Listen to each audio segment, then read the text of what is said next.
حضرت جابر بن عبداللہ رضی اللہ تعالیٰ عنہ فرماتے ہیں آقا علیہ الصلوۃ والسلام کے ساتھ ہم مدینے کے قرب میں ایک بستی تھی جس کا نام عالیہ تھا.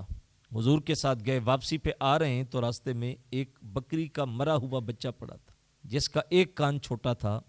تو حضور نے اس چھوٹے کان سے پکڑ کے اس کو یوں صحابہ کی طرف کر کے فرمایا صحابہ کوئی اس کو خریدے گا؟ نبی علیہ الصلوۃ والسلام نے اس کو کان سے پکڑ کے صحابہ کی طرف کر کے فرمایا کوئی 1 درہم میں خریدے گا؟ عرض کی حضور اگر کوئی مفت میں بھی دے دے تو اس کو کوئی نہیں خریدے گا, اور اگر یہ زندہ بھی ہوتا تو اس کو ہم نہ خریدتے کیونکہ اس میں نقص ہے, اس کا ایک کان چھوٹا ہے اور یہ تو مرا ہوا ہے. اللہ کے محبوب علیہ الصلوۃ والسلام نے ارشاد فرمایا جیسے اس بکری کے مرے ہوئے بچے کو تم حیثیت نہیں دے رہے ہو, فرمایا اللہ کے نزدیک اس دنیا کی اتنی حیثیت بھی نہیں ہے. یہ جو کچھ کائنات کے اندر ہے نا, جس کو ہم بہت کچھ سمجھ بیٹھے ہیں اور اس دنیا کے لیے ہم نے آخرت کو داؤ پہ لگایا, فرمایا اس مرے ہوئے بچے کی جو حیثیت ہے اللہ کے نزدیک اس کی اتنی بھی حیثیت نہیں ہے.